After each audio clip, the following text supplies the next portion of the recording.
माता की। माता रानी सबको सुखी रखे। ज्योतिष शास्त्र में आप सबका स्वागत है। एक बार फिर मैं आपके सामने एक आज नया विषय लेकर प्रस्तुत हूँ। आज का हमारा विषय है चंद्रमा 12वें घर में जातक को किस प्रकार का फल प्राप्त करवाता है। 12वें घर का चंद्रमा आप चाहिए तो ये नोट कर सकते हैं, नोटबुक और पेन लेकर बैठिए, ताकि जो इसके जो उपाय है आप अपने जीवन में अपनाएंगे तो डेफिनेटली आपके जीवन में परिवर्तन होगा।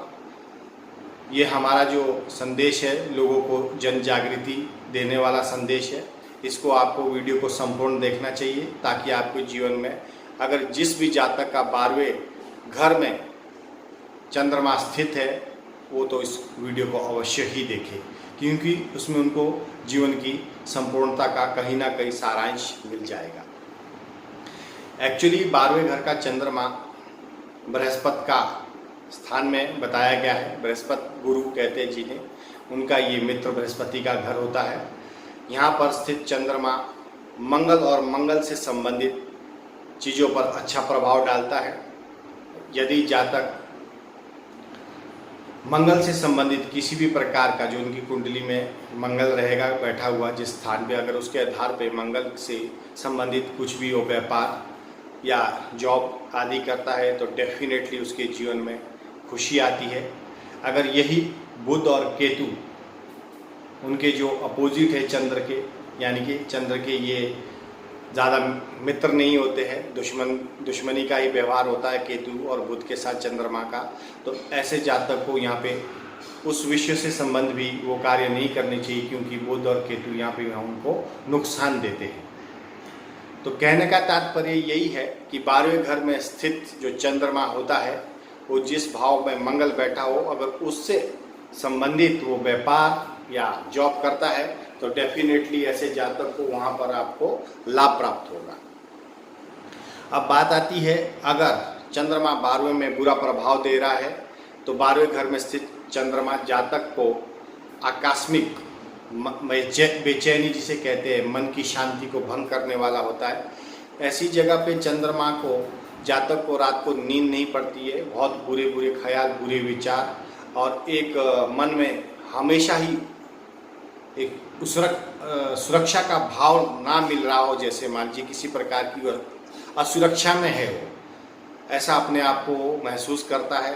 किसी तरह का उसको डर भय हमेशा ही अप्रत्याशित, जो मतलब सामने दिख नहीं रहा है, इस प्रकार का उसको अपने जीवन में एक डर, मन में भय हमेशा बैठा रहता है और सोचता है कि अभी कुछ हो जाएगा, बाद में कुछ हो जाएगा, ऐसा कुछ हो जाएगा, वैसा कुछ, मतलब कई तरह की कल्पनाओं में चला जाता है, जिसे अप्रत्याशित कहते हैं।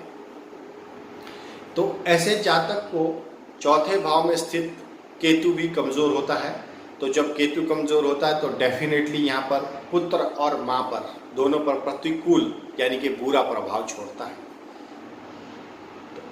ये जो चंद्रमा 12वें स्थान में स्थित है, मैं उन लोगों की बात कर रहा हूँ, ठीक है। तो आप अभी समझ के लीजिए, अगर आपको जीवन में इस प्रकार की कोई आपके परेशानी है, दुविधा बनी हुई है मन में, और रात को नींद नहीं पड़ती है, आकस्मिक अप्रत्याशित भय मन में समाया है, डर सता रहा है आपको, या आपको व्यापार या जॉब की तकलीफें आ रही है, 12वें में स्थित चंद्रमा आपको इस प्रकार का कोई दुष्प्रभाव फल प्राप्त करवा रहा है, तो आप उपाय नोट करिए। आपके जीवन में डेफिनेटली इन उपाय करने के बाद कहीं ना कहीं आपको फायदा दिखता हुआ नजर आएगा।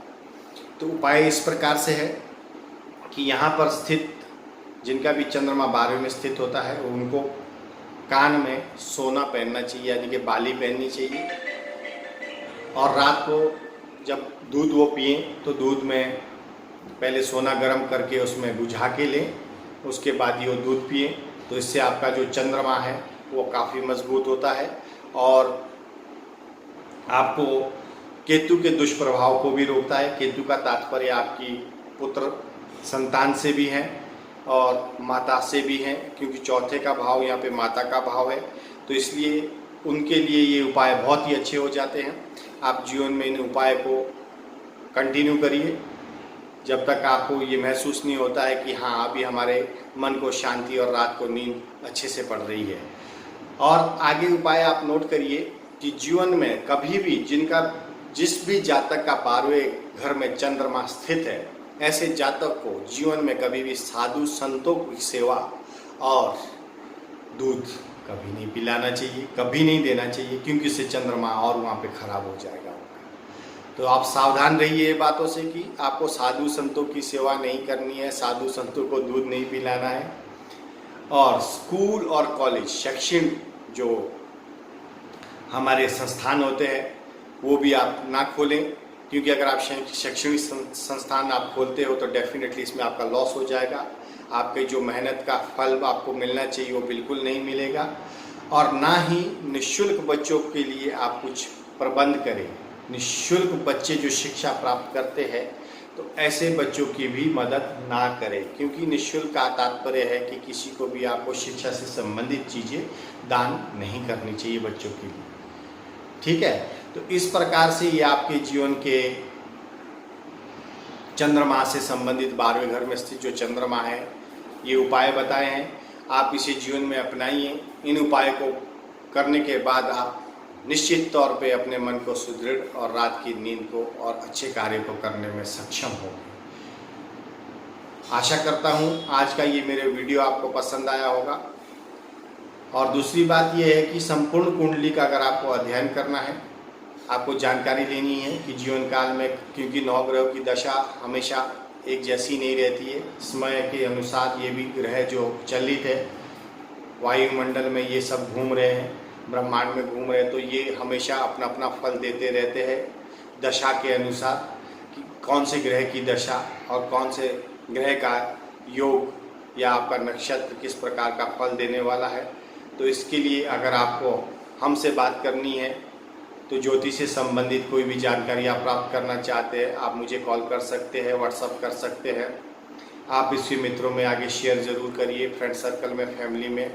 हो सकता है आपके द्वारा ये शेयर किया गया किसी को फल अच्छा प्राप्त करवा दे, आपको पुण्य का भागी बना दे, क्योंकि जीवन में हमेशा इंसान को अच्छे कर्म की तरफ भागना चाहिए। जो मनुष्य अच्छे कर्म करेगा अवश्य ही उसका ग्रह दोष भी कम होने लगता है, बाधाएं कम होने लगती है, क्योंकि कुदरत, प्रकृति, भगवान जिसे कहते हैं वो आपके साथ जुड़ने शुरू हो जाते हैं जिस भी मनुष्य के कर्म अच्छे होने शुरू हो जाते हैं। तो आशा करता हूँ आप अपने कर्मों में परिवर्तन लाएंगे। ज्योतिष शास्त्र ये हमारे जीवन का मुख्य आधार है। लोग इसे समझने में देरी करते हैं और जब वो समझते हैं तब तक बहुत सारी चीज़ों का नुकसान करवा चुके होते हैं। तो इसलिए आप ज्योतिष शास्त्र के माध्यम से आने वाली बाधाओं से बच सकते हैं। यही संदेश आप अपने मित्रों को पहुंचाइए, रिश्तेदारों को पहुंचाइए, यार दोस्तों को दीजिए, ताकि अपने बच्चों का भविष्य देखना है वो देखिए। माता रानी सबको सुखी रखे, खुश रखे। जय माता की।